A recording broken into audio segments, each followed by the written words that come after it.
Et si la perte de poids ne se résumait pas simplement à quel sport faire et à quoi manger? Dans cette vidéo, je vais vous expliquer exactement comment les émotions influencent une prise ou une perte de poids et surtout vous apporter des clés concrètes pour débloquer votre perte de poids même si vous avez l'impression d'avoir tout essayé.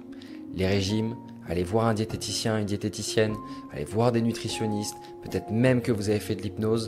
Dans cette vidéo, on va vraiment aller en profondeur sur l'impact des émotions et du poids pour que vous puissiez en tirer des clés facilement actionnables, mettre en place des choses concrètement dans votre vie qui vont vous aider à améliorer votre relation à la nourriture, la gestion de vos émotions et ainsi atteindre votre poids de forme et surtout pouvoir le maintenir sur la durée. On a tous connu ce moment où j'ouvre le placard, je vois cette tablette de chocolat qui n'était pas encore terminée, j'ai passé une journée difficile, je suis fatigué, je me dis, allez, franchement, j'ai le droit à un petit carré. Je mets ce petit carré de chocolat dans ma bouche et qu'est-ce que c'est bon. C'est délicieux, c'est sucré, ça apporte quand même cette dose de plaisir, de bonheur sur le moment. Et je me dis, Justin, je vais juste prendre un carré. Je mange le carré, je ferme le placard et là, cette petite voix à l'intérieur de ma tête me dit, allez, tu le mérites. Prends-en un deuxième, t'as le droit, vas-y. Je réouvre le placard, je mange un deuxième carré, et là, c'est terminé. Je n'ai même plus accès à mes sens, je finis la tablette, je m'en veux, je culpabilise, j'ai mal au ventre, et je me dis, qu'est-ce que je suis nul à chaque fois de craquer sur cette tablette de chocolat, alors qu'il y a 3 jours, je m'étais dit que j'allais plus y revenir. Cet exemple montre bien que notre psychologie, nos émotions influencent nos choix alimentaires. Donc si aujourd'hui dans votre quotidien, dans votre vie, vous mettez beaucoup d'énergie, beaucoup de motivation pour essayer de tenir sur la durée, de tenir votre diète, de faire à manger, de manger équilibré, mais qu'il y a ces moments en fait où vous craquez sur la nourriture, où vous réconfortez une émotion avec le fait de manger, alors c'est que vos émotions sont la cause de votre prise de poids. Et c'est exactement la raison pour laquelle les régimes ne fonctionnent pas sur la durée. Plus je vais me restreindre, plus je vais exprimer l'inverse par compulsion à un moment donné. Plus j'essaye de résister, plus je suis tenté. Vous pouvez dire à un enfant de ne surtout pas toucher ce vase, il n'aura qu'une seule envie, c'est toucher ce vase. C'est exactement ce phénomène qui rentre en jeu dans votre cerveau quand vous essayez de vous retenir, quand vous essayez de faire des régimes. Et quand j'ai fait 12 régimes, que ça fait 15 ans que je me prends la tête avec mon poids, ma psychologie est complètement déroutée en fait par rapport à ce sujet. Et donc je vais très facilement me laisser influencer par mes émotions et donc ne pas réussir à tenir sur la durée. Et je vais commencer à m'en vouloir, à me dire que je manque de volonté, que je manque de motivation, que je suis nul. Et mon estime de moi va être encore plus basse. Si vous vous reconnaissez là-dedans, la priorité numéro 1 est d'apprendre à changer le prisme par lequel vous voyez les choses. Pour ça, je vais vous partager un acronyme. AEP. Le A pour analgésique. Le problème, c'est qu'aujourd'hui, la nourriture est souvent utilisée comme source analgésique, comme calmant en fait. C'est exactement comme si vous preniez un Doliprane ou un médicament, vous allez utiliser la nourriture pour calmer une émotion. Et pourquoi est-ce que vous avez besoin de calmer une émotion? Parce qu'il y a quelque chose aujourd'hui que vous n'avez pas réussi à gérer, à comprendre. Vous utilisez la nourriture pour calmer, pour apaiser une émotion. Donc ce n'est pas la nourriture en tant que telle, ce n'est pas le poids en tant que tel, c'est votre émotion à laquelle vous devez vous intéresser. Qu'est-ce que dans ce moment spécifique, vous êtes en train de ressentir? Est-ce que c'est de la tristesse? Est-ce que c'est de la colère? Est-ce que c'est de la honte vis-à-vis de vous-même? Est-ce que c'est juste un sentiment de fatigue, d'ennui, d'habitude? Il y a peut-être quelque chose en vous, un mal-être qui est présent.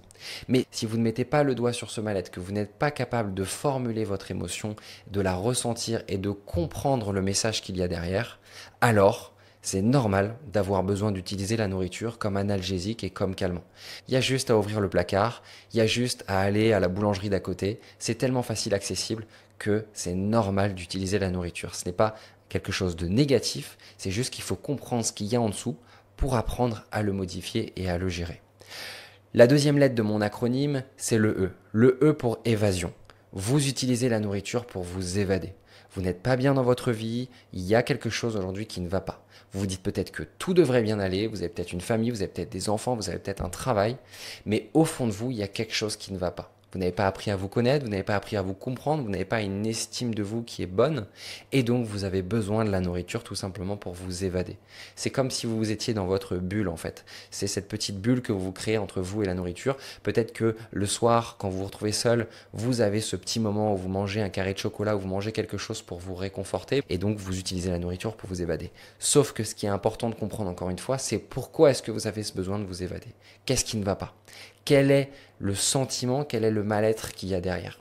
Et c'est ce mal-être qu'il va falloir traiter et qu'il va falloir comprendre, qu'il va falloir apprendre à modifier. Changer le regard, peut-être sur des choses que vous avez vécues, peut-être sur votre vie de tous les jours, apprendre à être mieux avec vous-même. La troisième lettre de mon acronyme qui est le P pour punition.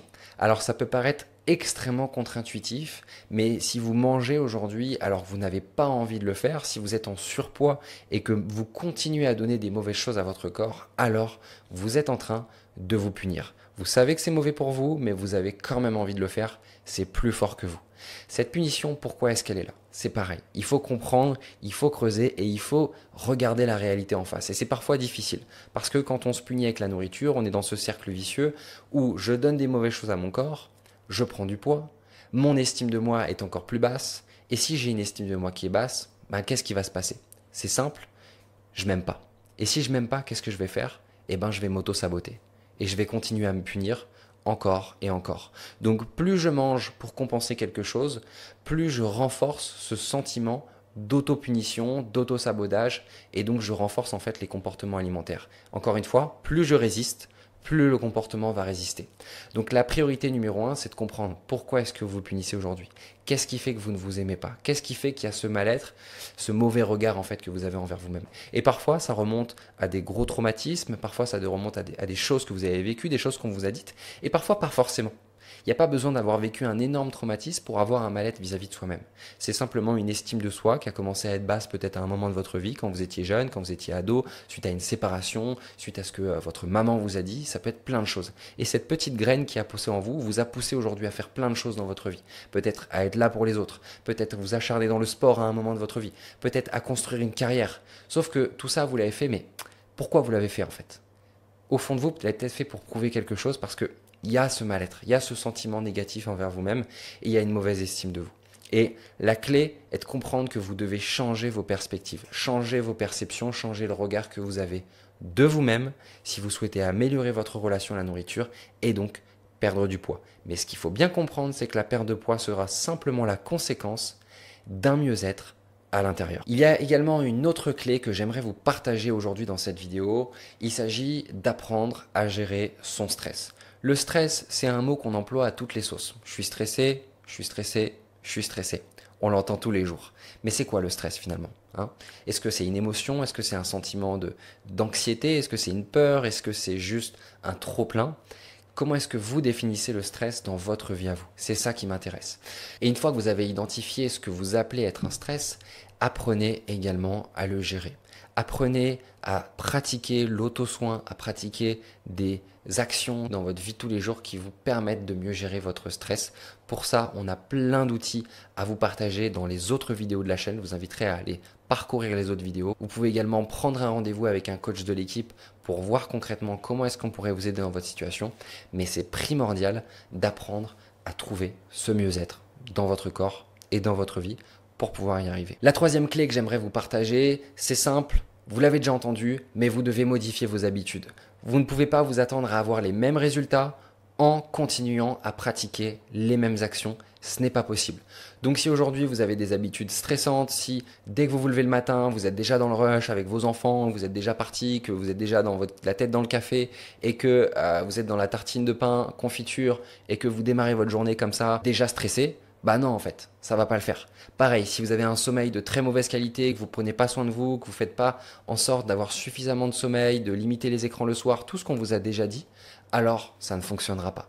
Donc vous devez aussi apprendre à changer vos habitudes. Il y a des habitudes qui sont ancrées émotionnellement et donc un travail émotionnel peut aider à s'en défaire, mais vous devez aussi comprendre et trouver les habitudes qui fonctionnent pour vous. Parce que si vous commencez à chercher le dernier régime à la mode, la dernière vidéo YouTube qui va vous expliquer les 4 habitudes à mettre en place, vous n'y arriverez pas parce que ce ne sera pas personnalisé, adapté à votre situation. C'est pour ça que se faire aider est primordial. Pour ça, vous pouvez encore une fois réserver un rendez-vous avec un coach de l'équipe pour voir concrètement comment est-ce qu'on pourrait vous aider dans votre situation, comment notre accompagnement fonctionne. On a aussi plein de vidéos qui l'expliquent. Vous pouvez aller voir aussi les témoignages des femmes qu'on a aidées.